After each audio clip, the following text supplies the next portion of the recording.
Welcome back to Living Libraries Lectures. I hope that you have gained a lot of insight from the last two modules and that you are really taking time to think critically about yourself and about how you want to approach life, what you value, and who you are. As always, if you like what you see, like, share, subscribe, donate. But let's get into what I want to talk about today is goals. And I feel like this is an important one. And I feel like a lot of people have hesitancy and resistance to goals. So let's talk about it in a way that is palatable, not miserable, and very attainable. And want to start off with a story about my own goals and why goals and the right intention are super important. You have to know why. Obviously, everybody always says know your why. That's true. But more than that, what are you trading your time for? All right. You have valuable, finite amount of time. I mentioned it, I think, last slide or last time about how the only thing that we have is the guarantee we're going to die, right? The clock is ticking the minute we come out the womb. So when we really think about it, what is it that we're trading our time for? And if you're asking me what I was trading my time for, I traded 30 years, guys. I traded my whole first 30 years to obtain this PhD that I was just desperate to obtain. And for what? Right? So I mentioned my story last time about how I was so like adamant about getting this PhD. I wanted to get my PhD in literature. That's what I was trying to do. I was trying to get my PhD in English lit. And I literally knew I didn't actually want to do that. Like I knew I didn't really want to teach in a classroom. I knew I didn't want to write a dissertation on a book. Like I knew that, but I didn't know what I wanted. I didn't know the alternative. And I had said for my whole life, I'm going to get a doctorate. I'm going to be a PhD. I'm going to do this, right? I'm going to do this. Look at me go. And the only thing I knew was the track of English lit, even though I knew I did not want to teach in high school past 7 years. Ironically enough, I taught almost 7 years to the date. Ironically enough, this is why goals are super important. I was working in a great district, I made 70 grand a year. And I told them from the outset, I'm not staying here. I'm not staying here. I'm 7 years now, 7 years now. Everybody laughed at me, right? When I was formally resigned from teaching and formally gave up my certificate, which means I could no longer teach in New Jersey. I did that on April 10th, 2019. I started teaching April 20th, 2012, literally 10 days shy of 7 years. Your intentions, your goals matter. Was that the best goal to set? Literally, no. That was not the best goal to set. It was a stupid goal. A very stupid goal. Why did I set that? In fact, I probably did some dumb things that forced it to come to pass, which was a very stupid thing on my part, but it's fine. I also had the goal of getting my PhD. For what? And this was the smartest advice I got when I started really transitioning into business in September of 2019. And what I was told is, and this comes from Robert Kiyosaki. So if you know Rich Dad, Poor Dad or Business in the 21st Century, he's sort of a prolific magnate you should know about. But he said, I think it was him that said, what is the point of climbing up a ladder if it's leaned against the wrong building? That's literally what I was doing. I was getting to the top of the education ladder on my old life building. And for what? Because that's not the building I wanted to be on. The building I wanted to be in was over here. And so if you don't have goals, very detrimental. But also, I want to give you the flip perspective. If you have too tunnel vision, narrow-minded goals, also really problematic because my intentionality was not there. It was literally, I said, I'm going to do this. I'm going to do it. That was it. That's ego. Ego-driven goals are not successful. Ego-driven goals are not helpful. So what ended up happening when I applied, so this was a really cool thing because God's so cool. When I applied to the university I attend now, so let me just really quick backtrack. I was going to go to the University of South Carolina. which I had submitted that application in September before I was arrested or before anything happened. I submitted 8 PhD applications. I got 2 back that were accepted. PhD in literature, which is not the PhD I'm getting now. PhD in literature. And I heard back from Temple, which was in Philly, and I heard back from University of South Carolina, which was in South Carolina. I went to Temple, met the most beautiful soul there. Beautiful soul. I swear, an angel incarnate. I literally can't even, but I knew I wasn't supposed to go there. So I signed on to go to the University of South Carolina. Well, as you know from my last week's story, it didn't happen. And I was devastated, right? So what ended up happening, because I couldn't let the dream die, even though I thought it was dead, I started looking for schools around South Carolina. And I found my school now, Columbia International University, where I now attend, which is a Christian university. Because I figured the probably only schools that are going to let me in with my felony, my rap sheet now, is a real Christian university. Real Christians who are real, not like Bible thumping, pew sitting, judgmental ass religious types, but legitimate people who walk the walk and talk the talk and love people and give them second chances. So I was like, let's give this a go. I ended up getting in. And what I was originally thinking about was getting my doctorate in ministry. And they were like, you don't really have, I don't. They were like, you don't have the requirements for that. I've self-studied the Bible for like 20 years, but I don't have the like academic credentials yet for it. Note the yet, but they were like, you can't do the demon, but you have the really great background for a doctorate in organizational leadership. And I was like, what's that? And I looked up the program. I was like, wow, that's exactly what I want to do. I love leadership. I love changing making big things happen with changes. I love breaking stigmas in organizations. Like, hell yeah, count me in. And sure enough, it has been the most wonderful journey, completely like just blessed. And now that PhD, that was the end of the road, with just a little tweak, has now become the beginning of a whole new journey. Goals matter. Ego-driven goals are not effective. And so this is why I've really charged you to consider, if you are doing authentic leadership study with me in Living Libraries lectures, that means that you need to reevaluate your goals. Make sure they're still in alignment. I had to do that. September 2021, I've always had a goal to go to Arizona from 2014, 2017. And I don't even know why. I had never been there at that point. And I had a goal to go to Arizona. And I had to double check, because I was like, that girl, that ego girl, she's dead. This very like authentic girl's alive. I need to make sure that my goals are still in alignment. Sure enough, I went out to Arizona in September 2021. I was like, oh yeah, hell yeah, I want to be here. Trying to make my way there now. But you have to make sure the goals that you have, assuming you have them, are in alignment with who you are. This is why authentic goal setting is very important. Inauthentic ego goal setting is crap. On the flip side, if you don't have any goals, you will be like a leaf in the wind. You will have no direction. Goals do give you direction. However, they have to be tenuous, loose goals that you're not attached to, but you're connected to, right? I am very connected to this idea of this school, but the vision has changed over the last 2.5 years. Completely. How I wanted to do it and what it's going to be, completely different. And in 2 years, again, I'll get a better clarity, right? So it's a really weird dance between, I have this goal that I nebulously, loosely want to get to, but also I'm cool with kind of giving it fluidity and flexibility to get there. It's a very beautiful blend, and I won't get into this in detail right now, but very beautiful blend of the masculine, which is goal setting, masculine, and feminine, which is like giving it time and space to move as it will. Fixed versus fluidity, masculine versus feminine. We won't get into it now. So let's get into goals. Are you smart? And by the way, speaking of masculine and feminine, this is the masculine here, very logical. This is the feminine here, very chaotic.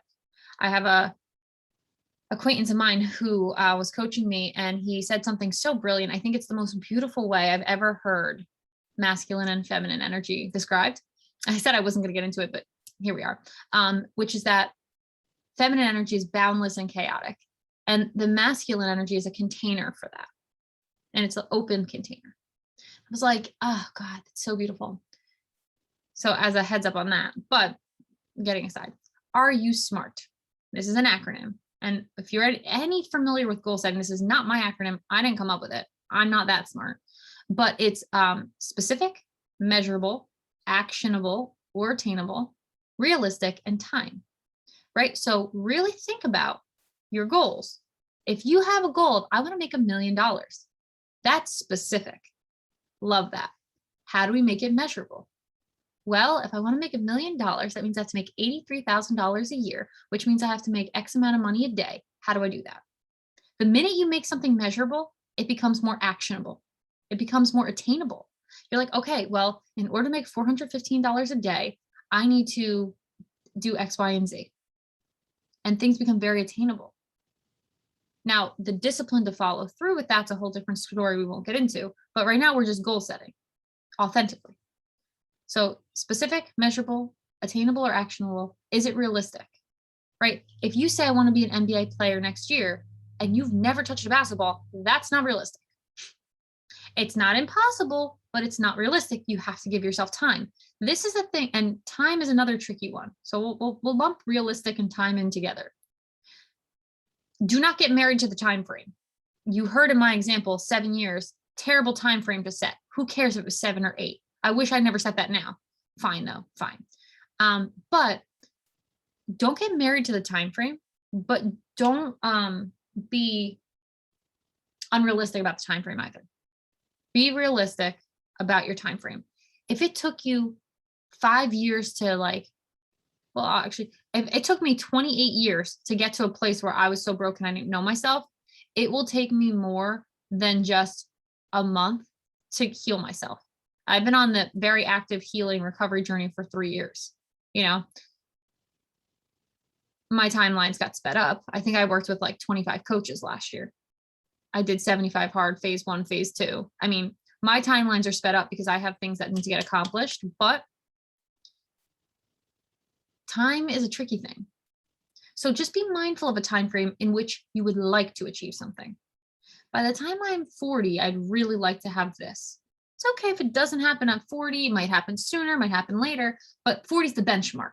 Use time as a benchmark. And give the universe room to work and play.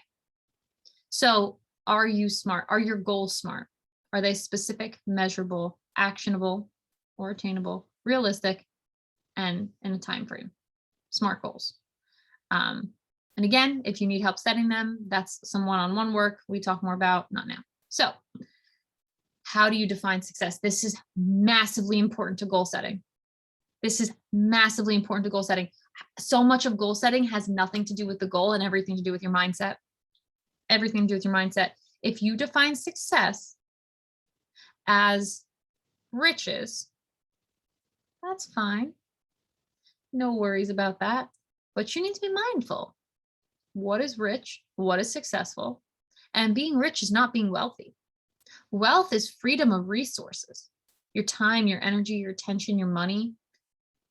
Riches is how much time you will trade for how much money.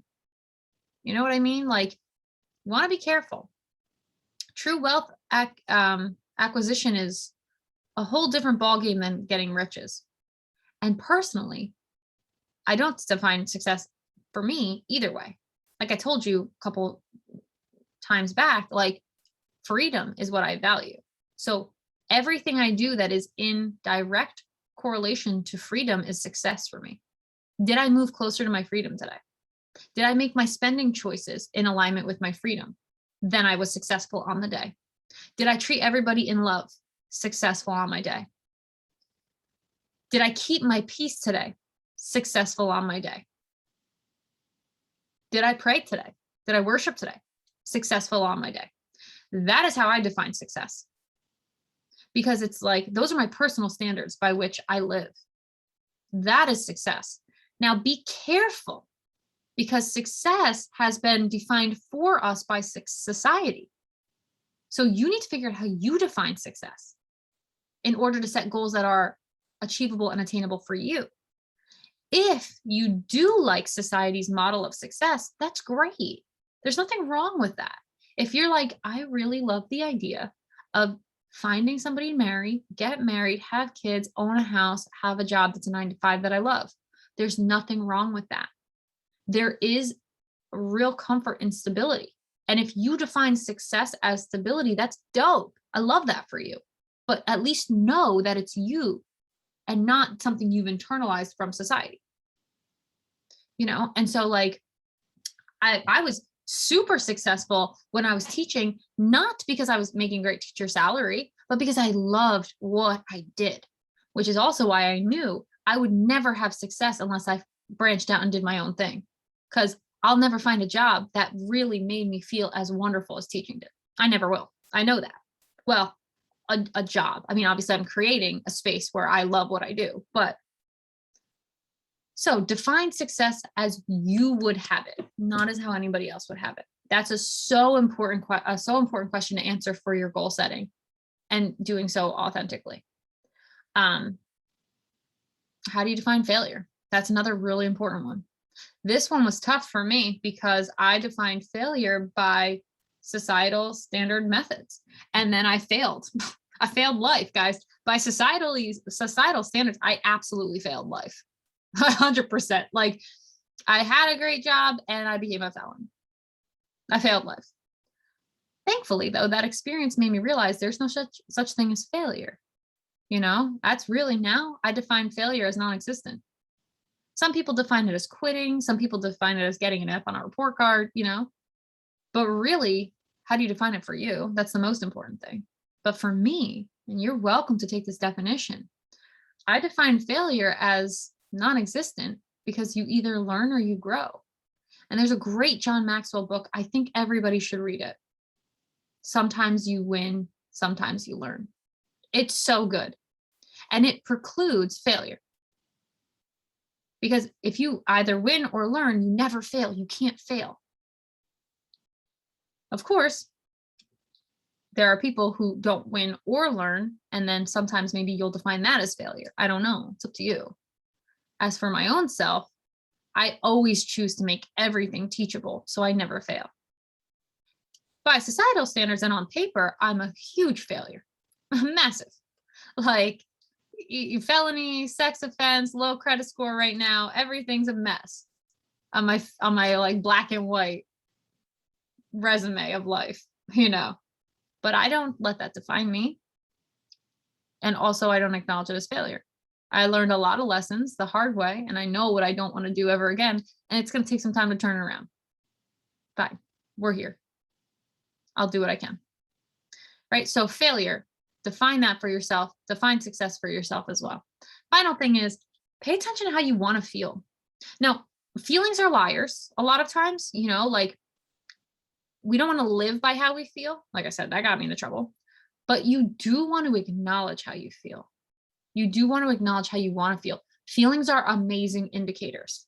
They're massively good indicators. When you are aligned and you are not repressing things, and when you are like full flowing in emotion and freedom, and you're mentally and physically and spiritually aligned, mind, body, soul. That's why we're building this school, to get people back to mind, body, soul alignment, get them back to themselves. But when you're there, how do you want to feel each morning? Now you can choose to do that now. You want to feel grateful every morning? A grateful person is grateful despite their circumstances. It's a hard thing to do, and it's an intentional thing to do. And I promise you it's hard because I do it and it's not easy. It's not easy. It's intentional. Every morning I take about an hour or two to get my mindset as sharp as it needs to be so I can be flowing in gratitude despite my circumstances. And yes, I did that when I didn't know if I was going to have a home or if I was going to be able to buy tampons. Yes. 100%. I did that when I was making $7,000 a month. Yes. So really setting your intention for how you want to feel. So pay attention to how you feel in the morning. First, you don't know. You're like, how do I want? Pay attention to how you feel in the morning. If you wake up and you're like, it's another day. I hate my life. Everything's the worst. Well, then, yeah. I mean, you obviously think you don't want to feel like that. But if you feel like that, then that's apparently how you want to feel, because you're the only one that can stop it. You're the only one that can change it. Just you. You're the only one. So how do you feel in the morning versus how do you want to feel in the morning? Because this one, all of these things are practical to goal setting, right? But it starts now. It starts now. It starts with changing how you show up. Nothing changes in your life if you change nothing. And that's from Kevin Trudeau, who got it from a mentor of his. How do you want to feel? So change how you get up in the morning. Be intentional about it. Healing a lot of times has little to do with how we're feeling versus how we want to feel and how we're currently showing up. And again, as someone who's been very depressed, clinically so, I know how hard it can be to do this sometimes. I do. I've been there. But it's up to you. You're the only one. And so when I talk to people and they're like, how the hell were you literally in jail 3.5 years ago? Like, I would never have guessed. And I'm like, of course you wouldn't have guessed, because I refused to allow it to steal my joy and to steal my peace. I refused. And I, I don't. Why would I? I'm not perfect. I make mistakes. We all do. And so how do you want to feel in the morning? These questions, again, they're not the end all be all of questions. They're just a starting point to get you to thinking about how to really show up more authentically within yourself. How do you want to feel when you wake up each morning? It's up to you. So redefine what it is, or just first off, some of this actually, you need to figure out what is in your current reality before you can figure out what you want it to be. So if I were you, I would take like a T chart and say like failure, success, show up, and put the old you and the new you, the current you and the future you. Current you, because like I said, coaching is about future, present, and future. It's not about the past. I don't care about your past any more than I care about my own past, right? So it's about the current reality and the future situation. So make a T chart, success, failure, and show up. Old you, what you used to think, how you used to show up, how you used to feel, and how you want to be, what you want to define, and start living according to the new stuff. And then you're already changing. You're already setting a goal to be your more authentic self. That's a goal of mine every day, which you're welcome to take. So I would say do that chart, dig into yourself. Again, I don't care if you do it or not. It's on you. This is your life. I just want to give you the tools. I want to say, at least I did my part. I showed up. Are you going to show up? And don't forget SMART goals: specific, measurable, actionable, or attainable, realistic, and time. So I hope that's helpful. I hope you're getting a lot of value from this. If you are, please like, share, subscribe, donate, and I will see you here next time. We will wrap up this discussion on the self, and then we'll start moving into some new, different, exciting topics that I hope will also be equally valuable to you. So, bye guys.